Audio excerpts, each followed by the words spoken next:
Good afternoon everyone. तो आज हम लोग जो चैप्टर पढ़ने जा रहे हैं उसका नाम है परम्यूटेशन एंड कॉम्बिनेशन। ठीक है, बेसिकली अगर हम लोग बात करें कि परम्यूटेशन एंड कॉम्बिनेशन का मतलब क्या होता है, ठीक है ना।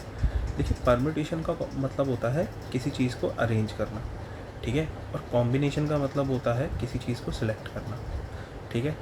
तो यहाँ पर बेसिकली अगर देखा जाए तो चैप्टर का नाम है परम्यूटेशन एंड कॉम्बिनेशन, तो इसका मतलब अरेंजमेंट एंड सिलेक्शन।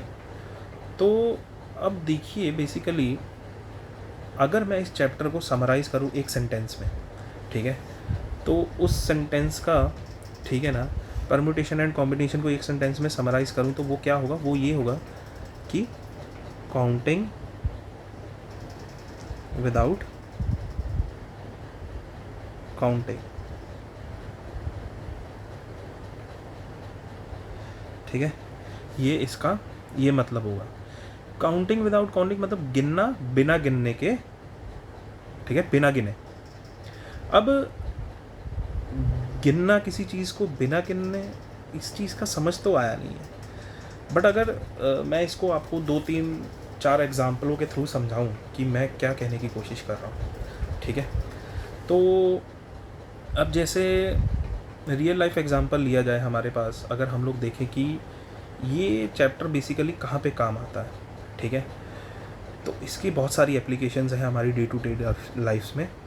अब जैसे सबसे बड़ा एग्जांपल जो इसका होगा, ठीक है, अब इसका एग्जांपल मैं अगर आपको बताऊं तो वो होगा, जैसे अगर हम लोग अपने सिटी में कार्स देखते हैं, ठीक है, मतलब कार्स और बाइक्स देखते हैं, ठीक है।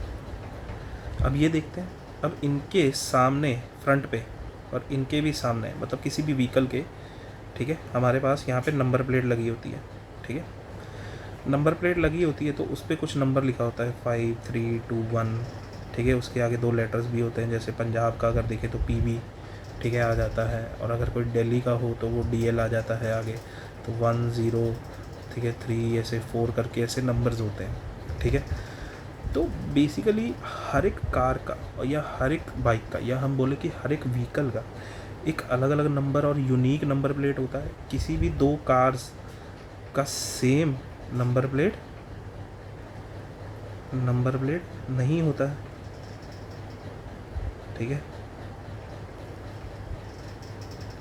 नहीं होता है। और ना ही किसी 2 बाइक्स का नंबर प्लेट सेम होता है,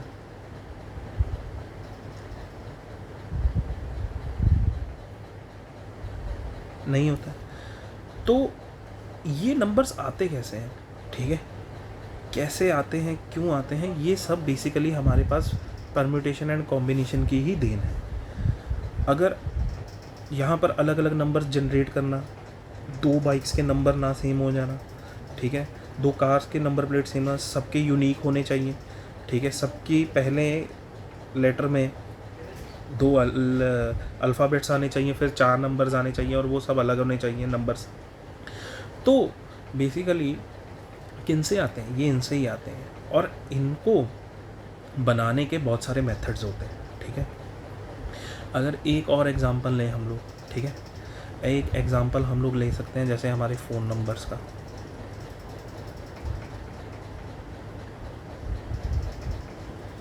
ठीक है। अब जैसे मैं यहाँ पर नंबर लिखता हूँ, कोई सपोज़ कीजिए 9501741841। अब ये एक 10 डिजिट नंबर है, ठीक है। अब मैं एक और कोई नंबर लिखता हूँ, जैसे लिखता हूँ, ठीक है, 9697399207। तो 1 2 3 4 5 6 7 8 9, एक 0 और लगा दो, तो ये 10 डिजिट नंबर बन गया। ये भी एक फ़ोन नंबर है, ये भी, ये दोनों सेम नहीं है, ये अलग अलग नंबर है। तो ये कैसे जनरेट होता है, ये भी परम्यूटेशन एंड कॉम्बिनेशन से ही जनरेट होता है, ठीक है। बहुत सारे ऐसी और भी चीज़ें हैं, जैसे अगर आप लॉटरी टिकट नंबर देख लो, ठीक है, नंबर्स देख लो, ठीक है, वो भी कैसे होते हैं, जैसे DA JPG, मैं कोई एग्जांपल लूँ, जैसे DA JPG 6351, ऐसे कोई नंबर ले लूँ, ये टिकट नंबर है। अब कोई एक और टिकट नंबर है जिसमें आ रहा है DGWPG ठीक है, 5129 ऐसे करके आ रहा है। अब ये नंबर्स जो हैं ये अलग अलग इतने सारे कैसे जनरेट किए जाते हैं, ये इन्हीं चैप्टर्स से जनरेट किए जाते हैं, इन्हीं की ही देन है। अब इस चैप्टर्स की बेसिकली क्या है कि ये काउंटिंग से ही निकाले जाते हैं। अब इन चैप्टर्स की इतनी सारी वाइड एप्लीकेशंस हैं हमारी डे टू डे लाइफ में। अगर हम लोग एक एक एग्जांपल लें तो बहुत सारे आ जाते हैं, बट हम लोग बाय वन क्वेश्चंस में इनको डिस्कस करेंगे, ठीक है। अब अगर सपोज़ कीजिए मैं इसका अगर एक और एग्जांपल लूँ, एग्जांपल जैसे मैं बोलूँ कि मेरे पास एक ए पर्सन है, एक बी पर्सन है, सी पर्सन। मुझे एक टीम बनानी है 2 लड़कों की, ठीक है, या 2 पर्सन की बोल देते हैं हम लोग। किसकी? 2 पर्सन की, ठीक है। अब मुझे क्या करना है, ठीक है ना, कि मुझे यहाँ पर एक टीम बनानी है जिसमें 2 पर्सन होने चाहिए। अब मैं क्या कर सकता हूँ यहाँ से, या तो मैं ए और बी को ले लूँगा, ए बी को चुन लूँगा दोनों को, तो एक मेरी टीम बन गई ये, ठीक है। अब ऐसा तो है नहीं कि कंपलसरी है कि इन दोनों को चुनना है, मैं तो इंडिपेंडेंट हूँ, मैं किसी को भी चुन सकता हूँ, मैं कमेटी में बैठा हुआ हूँ, तो मैं इन दोनों को भी चुन सकता हूँ। तो मैंने बी सी को चुना तो मेरी एक अलग टीम बन गई, ठीक है। अब ज़रूरी नहीं है, अब मैं ए और सी को भी चुन सकता हूँ तो मेरी एक टीम वहाँ से भी बन सकती है, ठीक है। तो ये 3 मतलब 2 पर्सन की टीम, 3 पर्सन में से 2 आदमियों की मेरे को पर्सन की टीम बनानी है, ठीक है। मैं कितने तरीक़ों से बना सकता हूँ? 3 वेज से बना सकता हूँ। या तो मैं ए बी को चुन सकता हूँ, या तो मैं बी सी को चुन सकता हूँ, या मैं ए सी को चुन सकता हूँ, ठीक है। तो अब अगर, ठीक है, मेरे को, ठीक है, अगर यही यहाँ पर लोगों की तादाद बढ़ जाए, सपोज़ करो कि अब मैंने तो यहाँ पर ए बी सी लिया था, तो ये सपोज़ करो यहाँ पर 100 लोग हो गए मेरे पास, और मैं कमेटी का हेड हूँ, मेरे को टीम बनानी है, ठीक है, 11 पर्सन से, ठीक है। अब मैं ऐसे तो हर केस में नहीं बनाऊंगा कि पहले मैं ए बी को चुन लूँगा, फिर मैं बी सी को चुन लूँगा, सी सी को। ऐसे अगर मैं 100 आदमियों के केस बनाने बैठूँगा तो मेरे को तो पूरी ज़िंदगी लग जाएगी, ठीक है, कि मैं पहले ए बी बना रहा हूँ, ठीक है, ठीक है, A B C D E F ऐसे बना रहा हूँ, ठीक है, फिर B W F C D इनके बना रहा हूँ। तो ऐसे बहुत सारे मेरे पास कॉम्बिनेशंस आ जाएंगे जिनको मैं अपनी उंगलियों पे काउंट नहीं कर पाऊँगा, ठीक है। मेरे पास भगवान ने तो मेरे को 10 उंगलियाँ दी हैं ना, ठीक है। अब 10 उंगलियाँ दी हैं, मैं कॉम्बिनेशंस बनाऊँगा 1 2 3 4, तो कुछ सिनेरियोज़ होंगे जिन पे उंगली पे काउंटिंग हो जाएगी। बट अगर ऐसा सिनेरियो आ गया जिसमें तादाद लोगों की ज़्यादा है, या मतलब केसेस जो लिए गए हैं वहाँ पे उसकी क्वांटिटी ज़्यादा है, या जो सिचुएशन ली गई है उसमें जो चीज़ ली गई है उसकी क्वांटिटी बहुत ज़्यादा है, तो हम लोग उंगली पे तो काउंटिंग नहीं कर पाएंगे, ठीक है। तो उसके लिए हमारे पास कोई टेक्निक या कोई अप्रोच होना चाहिए, या मेथडोलॉजी होनी चाहिए, या कोई प्रिंसिपल होना चाहिए जिससे हम चीज़ों को काउंट कर सकें, ठीक है। तो उसमें बच्चों हमारे पास ना 2 फंडामेंटल्स आते हैं काउंटिंग के, जिनको हम लोग परम्यूटेशन एंड कॉम्बिनेशन की स्टार्टिंग में पढ़ते हैं, जिन पे हमारा फाउंडेशन ऑफ बेस, ठीक है, बनता है इस चैप्टर का, ठीक है। तो हम लोग काउंटिंग में, ठीक है ना, काउंटिंग में 2 प्रिंसिपल्स ऑफ काउंटिंग पढ़ते हैं, ठीक है, जिसमें जो सबसे पहले हमारे पास फंडामेंटल प्रिंसिपल आता है वो कौन सा है? फंडामेंटल प्रिंसिपल ऑफ मल्टीप्लिकेशन, ठीक है। फंडामेंटल प्रिंसिपल ऑफ मल्टीप्लिकेशन हमें क्या बोलता है, ठीक है, हमें वो ये बोलता है, ठीक है ना, कि अगर मेरे पास, ठीक है ना, एक सिचुएशन है और उस इवेंट को, उस सिचुएशन या इवेंट को, मतलब यहाँ मेरे पास कोई इवेंट है या कोई ऑपरेशन है, ठीक है, ऑपरेशन माने कोई काम है, टास्क है, उसको करने के मेरे पास कुछ m तरीके हैं, और उसी के बाद उस ऑपरेशन को ख़त्म करने के बाद, जिसके मेरे पास m अलग अलग तरीके थे, मेरे को एक और टास्क करना है जो a करने के बाद ही करना है, मतलब लाइन में करने हैं, सक्सेशन में करने हैं, तो उस जो दूसरा टास्क है वो ए ख़त्म करने के बाद ही आप कर सकते हैं, और उस दूसरे टास्क को करने के आपके पास n डिफरेंट तरीके हैं। कितने तरीके हैं? n डिफरेंट तरीके हैं। तो जब तुम ए ऑपरेशन या टास्क को ख़त्म करोगे, उसके m तरीके हुए डिफरेंट, उसको अलग अलग तरीक़ों से कर सकते हो। फिर तुमने ए टास्क को करने के बाद बी टास्क को किया, जो दूसरा वाला था, उसको करने के n तरीके हैं, तभी तुम्हारा ओवरऑल जो टास्क है, पूरा जो ओवरऑल इवेंट है वो ख़त्म माना जाएगा, मतलब कंप्लीट माना जाएगा। तो उस ओवरऑल टास्क को करने के जो टोटल तरीके होते हैं वो होते हैं m × n वेज। ठीक है, अब इसको मैं यहाँ पे लिख देता हूँ। यहाँ पर इसकी जो बेसिकली डेफिनेशन होती है वो ये होती है कि इफ़ एन ऑपरेशन ए, ठीक है, ऑपरेशन ए, या उसको हम लोग स्लैश बोल कर टास्क भी बोल सकते हैं, ठीक है, A can be perform in m different ways,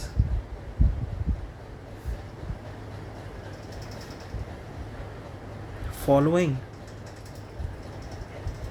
by which an another operation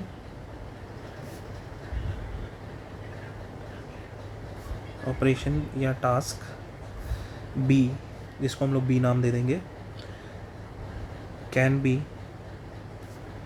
performed in n different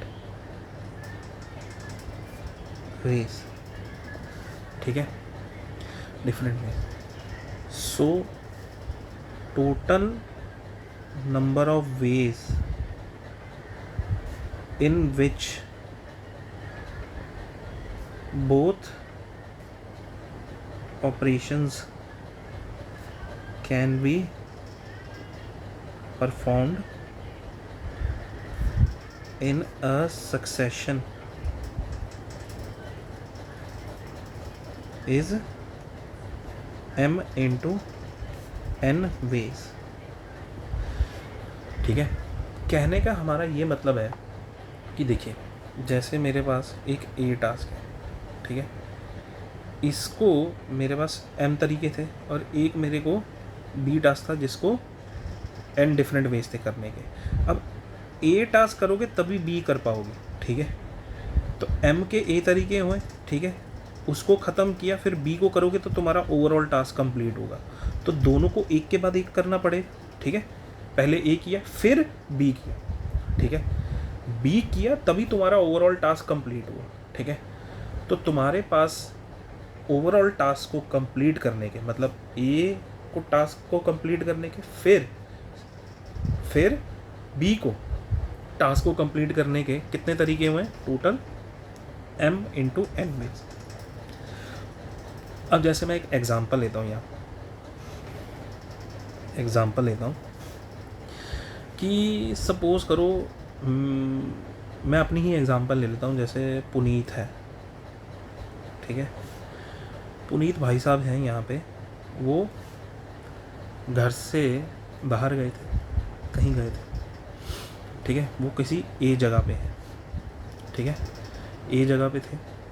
अब ए से उनको अपने कहाँ पे जाना है? घर जाना है। कहाँ जाना है? घर जाना है।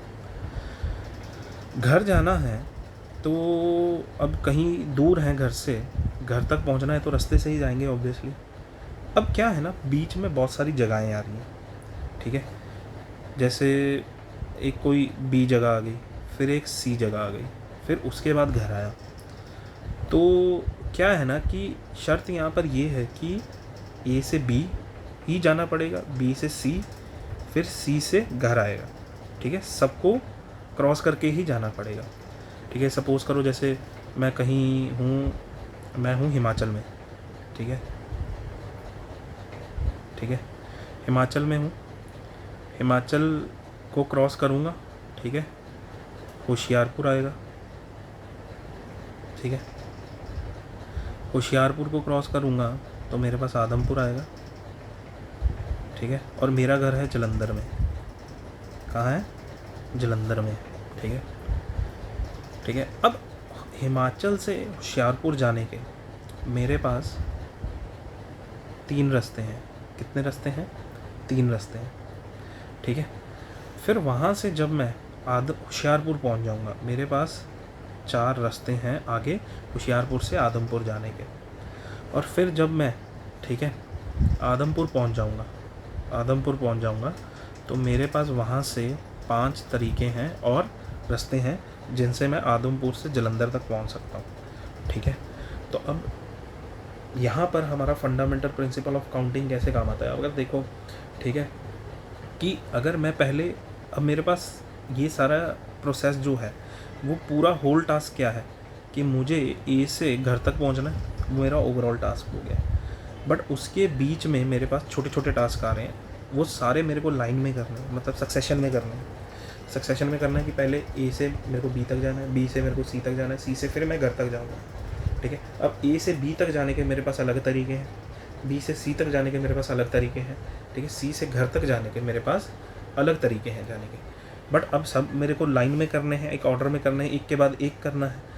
तो मेरे पास, ठीक है, कितने नंबर ऑफ़ वेज़ हैं, ठीक है, नंबर ऑफ़ वेज़ मेरे पास कितने हैं, ठीक है, कि मैं ए से अपने घर तक पहुंच जाऊं, ठीक है।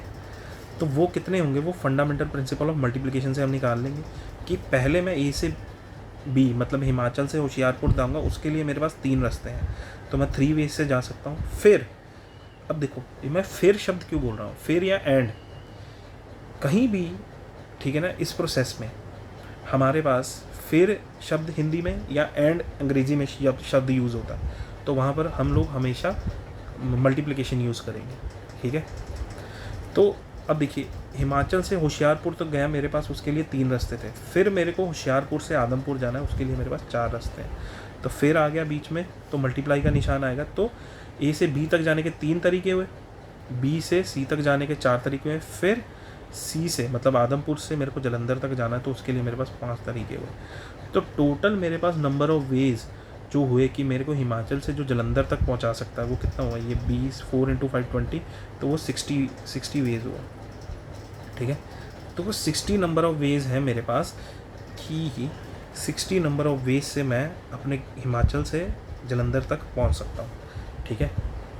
अब देखो, ये एग्जिस्ट करते हैं इतने तरीके, हम लोगों को इस चीज़ का भी ध्यान रखना है, ठीक है। अब क्या है ना कि अब इतने रास्ते थे और इतनी सारी सिचुएशंस बन सकती हैं, हमारे पास 60 तरीके की सिचुएशंस बन सकती हैं जिससे मैं हिमाचल से जलंधर तक घर जा सकता हूँ, ठीक है। तो आप इस चैप्टर की अहमियत समझ रहे हैं कि आपका इतना बड़ा टास्क, मतलब अगर आप एक एक केस बनाते हैं यहाँ से कि मैं पहले रास्ते से जाता, फिर मैंने तीसरा रास्ता चुना, ठीक है, होशियारपुर से आदमपुर के लिए, फिर आदमपुर से मैंने जलंधर तक के लिए 5वां रास्ता चुना, ऐसे अगर आप अलग अलग अलग अलग अलग अलग केस बनाएंगे, एक एक करके केस बनाएंगे, तो आपका बहुत टाइम वेस्ट हो जाएगा। बट इसने क्या किया, आपको एक ही लाइन में या एक ही लाइन में आपका जो, या एक ही सेंटेंस में आपका आंसर दे दिया। तो आप इस चैप्टर की मतलब अहमियत समझ रहे हैं कि ये बेसिकली हमें क्या कह रहा है कि आपका जो इतना बड़ा सिचुएशन अराइज होगा काउंटिंग का, उसको मैंने एक ही वर्ड में या एक ही लाइन में तुम्हारा आंसर निकाल के दे दिया है कि तुम्हारे पास इतनी सिचुएशंस होगी, तुम यहाँ से यहाँ तक ऐसे जा सकते हो, ठीक है। तो ये तो हमारा हुआ फंडामेंटल प्रिंसिपल ऑफ काउंटिंग, ठीक है। अब ये तो ठीक है, फंडामेंटल प्रिंसिपल ऑफ काउंटिंग में ये फंडामेंटल प्रिंसिपल ऑफ मल्टीप्लिकेशन हुआ। अब जो दूसरा मेरे पास फंडामेंटल प्रिंसिपल, ठीक है, आता है, वो आता है फंडामेंटल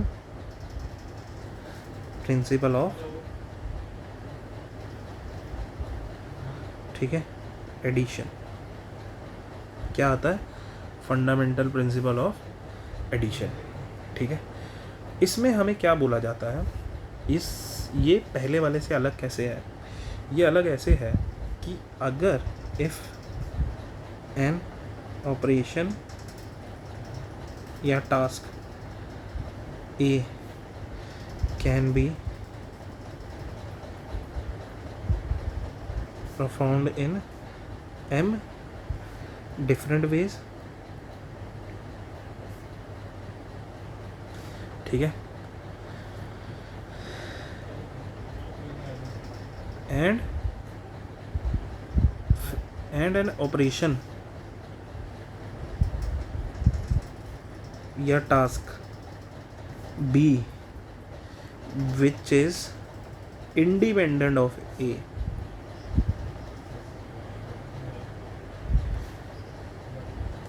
ऑफ ई, ठीक है, कैन बी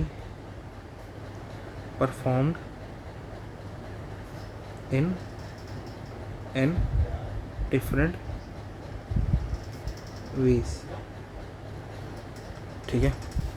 कहने का क्या मतलब है यहाँ पे कि एक मेरे पास टास्क है ए जिसको मैं एम तरीके से कर सकता हूँ, और एक मेरे पास टास्क है बी जो इंडिपेंडेंट है किसके, ए टास्क के, ठीक है, वो उसको मैं एन डिफरेंट तरीक़ों से कर सकता हूँ, ठीक है। तो so the total number of ways in which the task can be completed is m plus n ways। इस, ठीक है ना, इससे इस जो ये जो फंडामेंटल प्रिंसिपल है ये हमें ये कहना चाहता है कि अगर तुम्हारे पास एक ए टास्क है और एक बी टास्क है, बी टास्क है, जो बी टास्क है ना वो इंडिपेंडेंट ए के है और जो ए है वो बी के इंडिपेंडेंट है, दोनों एक दूसरे पे डिपेंड नहीं करते जैसे पहले वाली सिचुएशन में कर रहे थे। तो कोई टास्क है हमारे पास, ओवरऑल एक टास्क है जिसमें यहाँ तो हम लोग, ठीक है, ए टास्क को कर लें तो वो टास्क ओवरऑल कंप्लीट हो जाएगा, या तो हम बी टास्क को कर लें, हमारा जो वो टास्क है वो ओवरऑल कंप्लीट हो जाएगा, ठीक है ना। कंप्लीट हो जाएगा तो, ठीक है ना, तो इसका मतलब ये है कि हमारे पास यहाँ पे चॉइस अराइज हो गई, चॉइस कि या तो मैं ए को कर लूँ, ठीक है, और ए को करने के n तरीके हैं मेरे पास, ठीक है, या तो मैं बी टास्क कर लेता हूँ, उससे भी मेरा जो ओवरऑल टास्क है वो कंप्लीट हो जाएगा, उसको कर लेता हूँ, उसको करने के n तरीके हैं मेरे पास। तो दोनों में जब तुम्हारे पास या आ गया, या मतलब और आ गया, इधर ए और इधर बी, दोनों में से कोई एक कर लो, तुम्हारा ओवरऑल टास्क कंप्लीट हो जाएगा। तो यहाँ पर तुम्हारे पास चॉइस आ गई, तो तुम्हारे पास जो टास्क होगा ना उसको कंप्लीट करने के कितने तरीके होंगे। जब तुम्हारे पास चॉइस आ गई, या तो तुम ए को कर लो या तो बी को कर लो, बी कर लिया तो कंप्लीट हो जाएगा फिर भी टास्क, ए कर लिया तब भी कंप्लीट हो जाएगा। तो तुम्हारे पास जो टोटल नंबर ऑफ वेज, जैसे इस केस में लेके इस टास्क को करने के m तरीके हैं, इस टास्क को करने के तुम्हारे पास n तरीके हैं, तो ओवरऑल टास्क को कितने करने के तरीके हैं। तो जब भी तुम्हारे पास चॉइस आए मतलब और की सिचुएशन आए, और की मतलब या तो a या तो b, मतलब a और b, तो हम लोग वहाँ पर एडिशन रूल यूज़ करते हैं जिसमें हमारे पास टोटल नंबर ऑफ वेज कितने हो जाएंगे, m प्लस n वेज हो जाएंगे, ठीक है। अगर इसकी मैं एक एग्ज़ाम्पल लूँ, इसकी एग्ज़ाम्पल जैसे हम लोग ये ले सकते हैं कि पुनीत है, पुनीत का, ठीक है, जैसे हर बच्चे का सपना होता है कि जेई मेंस का एग्ज़ाम दिया, ठीक है, उसका EIR-1 आया, ठीक है, फिर उसने जेई एडवांस दिया, ठीक है, ठीक है, उसका फिर से EIR-1 आया, देखो कितनी किस्मत अच्छी है उसकी, ठीक है। पुनीत भाई साहब ने, ठीक है, जेई मेंस दिया तो उनका EIR-1 आया, ऑल इंडिया रैंक 1, फिर उन्होंने जेई एडवांस दिया, ठीक है, और उनका EIR-1 आया। अब देखो हमें पता है कि जेई मेंस एग्ज़ाम क्रैक करने से हमें, जेई मेंस और जेई एडवांस क्रैक करने से हमें इंडिया में जो टॉप के इंजीनियरिंग कॉलेज हैं जैसे IITs और NITs, इनमें एडमिशन मिल जाती है। जेई मेन से हमें किस में एडमिशन मिल जाती है, NITs में एडमिशन मिल जाती है क्लियर करने से, और जेई एडवांस क्रैक करने से हमें IITs में एडमिशन मिल जाती है। IITs NITs दोनों अच्छे कॉलेजेस हैं। अब जैसे पुनीत भाई साहब ने EIR-1 दोनों मेंस और एडवांस में स्कोर कर लिया, तो अब इंडिया में अगर मैं एग्ज़ाम्पल लूँ तो हमारे पास 7 IIT हैं पुराने वाले जिसमें वो जाना चाहेंगे, और उनके पास एक चॉइस ये भी है कि वो 32 जो इंडिया में टोटल NITs हैं वो उनमें भी जा सकते हैं क्योंकि उनका जेई, ठीक है, मेंस में भी EIR-1 था। तो अब उनके पास कितनी चॉइसेस हैं, कितने नंबर ऑफ वेज में वो किसी अच्छे इंजीनियरिंग कॉलेज को ठीक है, चूज़ कर सकते हैं। अब अच्छे इंजीनियरिंग कॉलेज में NITs भी आता है, IITs भी आता है, ठीक है, और दोनों में उनके JEE मेंस एंड एडवांस जिनके थ्रू उनको जाना था वहाँ तक, ठीक है, वहाँ पर, ठीक है ना, पहुँचने के लिए उनका रैंक भी अच्छा था। तो उनका टास्क बेसिकली इस क्वेश्चन को बनाने का मेरा मुद्दा क्या था, मुद्दा ये था कि जो मैंने फंडामेंटल प्रिंसिपल ऑफ एडिशन लिखा है, मैं उसको आपको इसके ज़रिए बता रहा हूँ, इस एग्जांपल के ज़रिए कि कितने तरीके से जो मिस्टर पुनीत हैं वो एक अच्छे इंजीनियरिंग कॉलेज में एडमिशन ले सकते हैं, ठीक है। In how many ways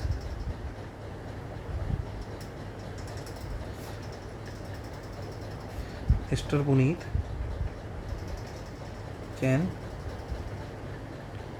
can go to a good engineering college, ठीक है। अब वो कैसे जा, अब देखिए, अब उसकी मर्ज़ी है भाई, इंसान की चॉइस होती है, वो NIT में भी जा सकता है, वो IIT में भी जा सकता है, उनकी मर्ज़ी है। तो बट ऐसा तो नहीं है कि वो IIT में भी चले जाएं और NIT में भी एडमिशन ले लें, कि IIT बॉम्बे भी चले गए, CSC ले ली, और NIT त्रिची में भी एडमिशन ले ली उन्होंने कंप्यूटर साइंस में।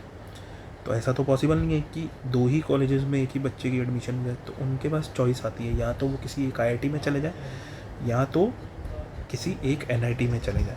ये नहीं है कि बीच में से दो हिस्से कर दिए, आधा उधर भेज दिया, आधा उधर भेज दिया। तो चॉइस अराइज हो गई, ठीक है, या तो या वाला सिचुएशन आ गया कि या तो IIT या तो NIT। तो NIT चूज़ करने के उनके पास कितने तरीके हैं, ठीक है, 32 हैं। और मतलब फिर जब और आएगा तो हम लोग प्लस का निशान का यूज़ करेंगे। IIT चूज़ करने के कितने तरीके हैं, 7 तरीके हैं।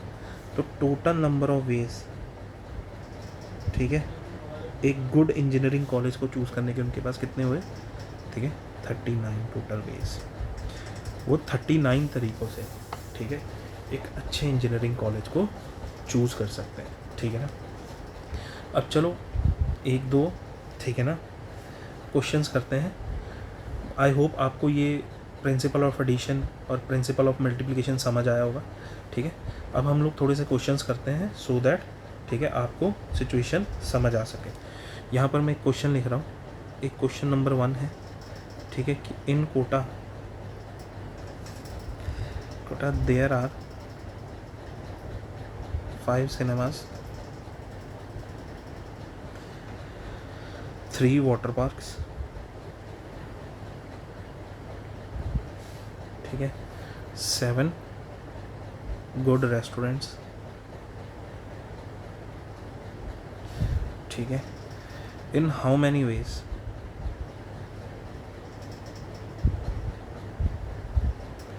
Can a boy spend a Sunday with his girlfriend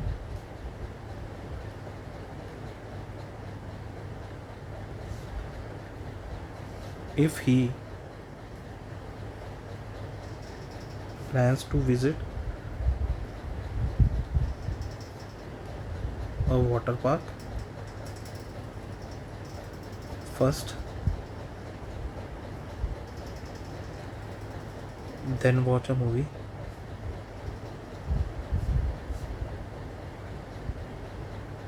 and then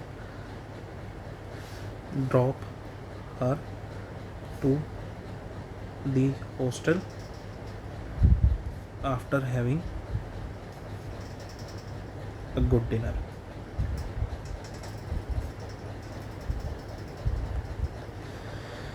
अब देखो क्वेश्चन में क्या बोला गया है कि एक लड़का है, कोटा में रहता है, ठीक है, कोटा में रहता है, तो उसकी गर्लफ्रेंड है वहाँ पे। अब उसने क्या किया, एक डेट ऑर्गेनाइज़ की जिससे वो अपनी गर्लफ्रेंड को पहले वाटर पार्क लेके जाएगा। उसने ये प्लान किया, वहाँ पर वो खेलेंगे कूदेंगे वाटर पार्क में, देन वो लोग मूवी जाएंगे देखने, देन फिर वो बोला है कि शाम को भूख भी तो लगेगी इतना घूमने फिरने के बाद, तो कहीं अच्छे रेस्टोरेंट में, ठीक है, डिनर करने के बाद, ठीक है, उसको हॉस्टल पे ड्रॉप कर देगा, ठीक है ना। तो अब सिचुएशन में क्या है कि कोटा में ठीक है ना। कोटा में 5 सिनेमा हॉल है, 3 वाटर पार्क है, ठीक है, और 7 रेस्टोरेंट है। अब उसका जो ओवरऑल टास्क है, वो ओवरऑल टास्क क्या है कि उसको टाइम स्पेंड करना है अपनी गर्लफ्रेंड के साथ। वो कितने तरीक़ों से कर सकता है, ठीक है ना, कितने तरीक़ों से कर सकता है। सबसे पहले तो उसको वाटर पार्क जाना है, वो उसका पहला टास्क हो गया। उस टास्क को कंप्लीट करने के उसके पास कितने तरीके हैं, तो कोटा में 3 वाटर पार्क हैं। फिर आ गया, मतलब एंड आ गया। उसके बाद उसको कहाँ जाना है, सिनेमा हॉल जाना है, ठीक है। फिर उसको कहाँ जाना है, एक अच्छे रेस्टोरेंट में, मतलब गुड रेस्टोरेंट में जाना है डिनर करने। उसके बाद उसको मतलब उसका जो पूरा डेट है कंप्लीट हो जाएगा, ठीक है। तो वाटर पार्क जाने के उसके पास 3 तरीके हैं, ठीक है। फिर आ गया, ठीक है, तो इसका मतलब मल्टीप्लिकेशन आएगा। फिर उसके बाद उसको सिनेमा हॉल जाना है। पहले वाटर पार्क जाएगा, उसने प्लानिंग की हुई है, तो मतलब वाटर पार्क पहले, सक्सेशन में फिर सिनेमा हॉल, फिर सक्सेशन में गुड रेस्टोरेंट, ठीक है। तो सिनेमा हॉल जाने के उसके पास कितने तरीके हैं, 5 तरीके हैं, क्योंकि कोटा में 5 रेस्टोरेंट है।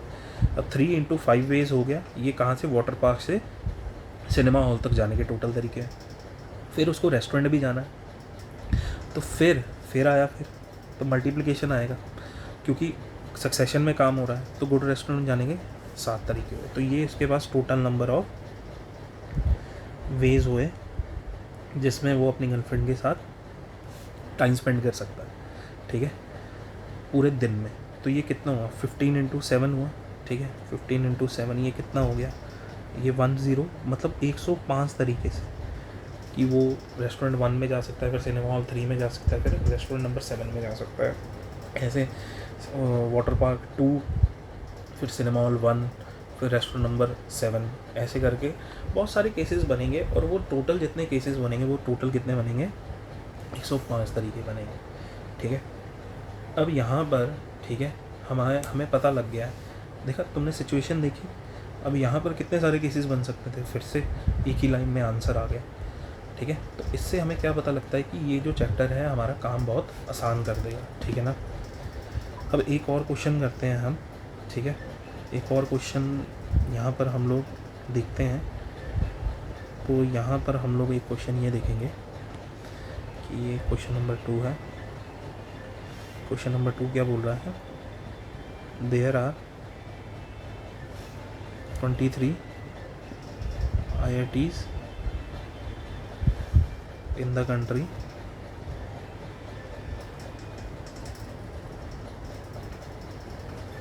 ठीक है, and suppose each IIT has say 10 branches, then find the number of ways in which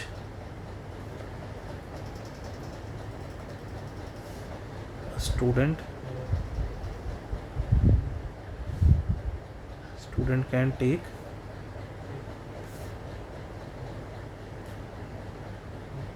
admission, ठीक है। तो अब जैसे, ठीक है, अब हमारे पास क्या है कि अगर यहाँ पर देखें कि पूरा टास्क क्या है कि एक बच्चे को एक IIT में एडमिशन डलवानी है, ठीक है। अब उसमें 2 टास्क आ रहे हैं। टास्क 1 क्या है, टास्क 1 ये है कि पहले तो IIT चूज़ करना है,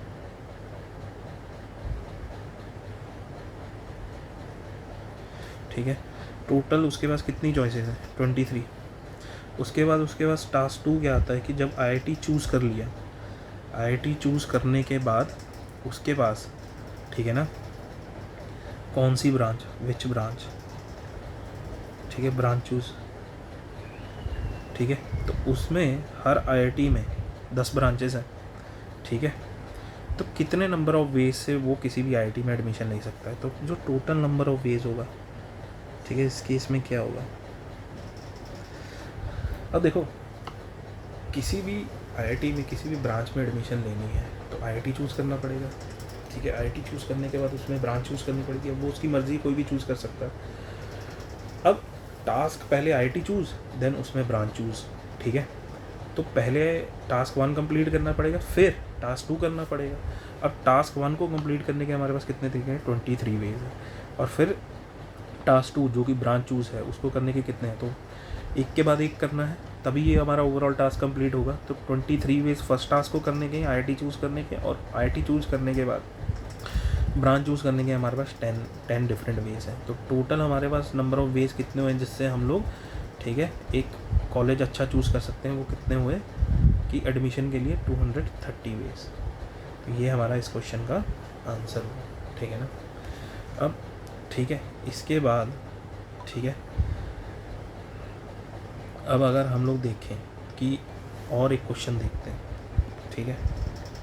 और क्वेश्चन मेरे को यहाँ से अगर, ठीक है ना, चूज़ करना हुआ तो मैं एक क्वेश्चन ये चूज़ करता हूँ, ठीक है, कि 10 ट्रू फॉल्स क्वेश्चंस, ठीक है, are there in exam.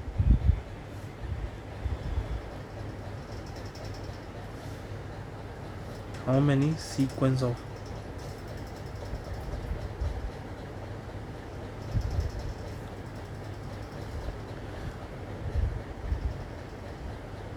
answers are possible?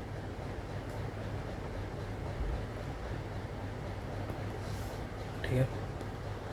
अब देखो हमारे पास उसने बोला है कि 10 ट्रू फॉल्स, एक एग्ज़ाम है, ठीक है। एग्ज़ाम में क्या है कि 10 क्वेश्चन है, 1 2 ऐसे ऐसे करके 10 क्वेश्चन है जिसका या तो ट्रू या तो फॉल्स में आंसर देना है, ठीक है। तो हमारे पास यहाँ पर हम लोग एक चीज़ ये बोल देते हैं, कंपलसरी बोल देते हैं कि सारे क्वेश्चंस करने कंपलसरी हैं, एक के बाद एक करना है, ठीक है। तो हमारे पास उसने बोला है कि कितने आंसर बन सकते हैं, टोटल कितने तरीके के आंसर्स बन सकते हैं अगर हम लोग बच्चे आंसर टिक करें। तो अगर अब पहला क्वेश्चन देखें, उसमें या तो आप ट्रू या फॉल्स से आंसर कर सकते हैं, या तो ट्रू उसका टिक करेंगे या तो फॉल्स, सॉरी लिखेंगे ट्रू या फॉल्स, ठीक है। तो उसके पास फर्स्ट क्वेश्चन को आंसर करने के कितने तरीके हुए, 2 तरीके हुए।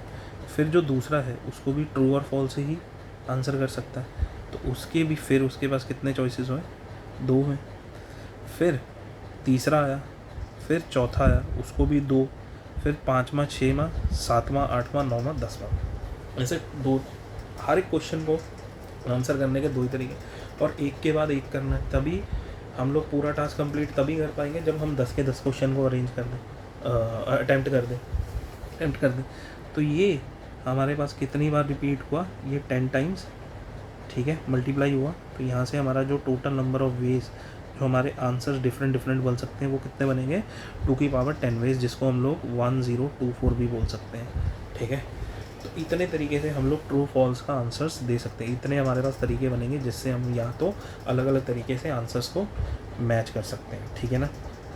अब इसके अलावा, ठीक है, इसके अलावा अगर, ठीक है, मैं एक और क्वेश्चन लेता हूँ यहाँ पे, ठीक है, और क्वेश्चन, ठीक है, जैसे ये लिया मैंने क्वेश्चन नंबर, ये कौन सा है, ये है 4th क्वेश्चन नंबर है, ये 3rd।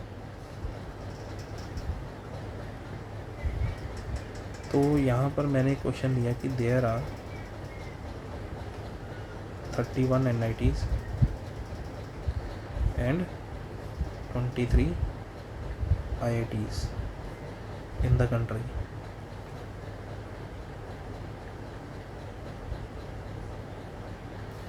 A student has secured rank 1 in both JEE Mains and Advanced. Then find ways in which he can select an institute for himself,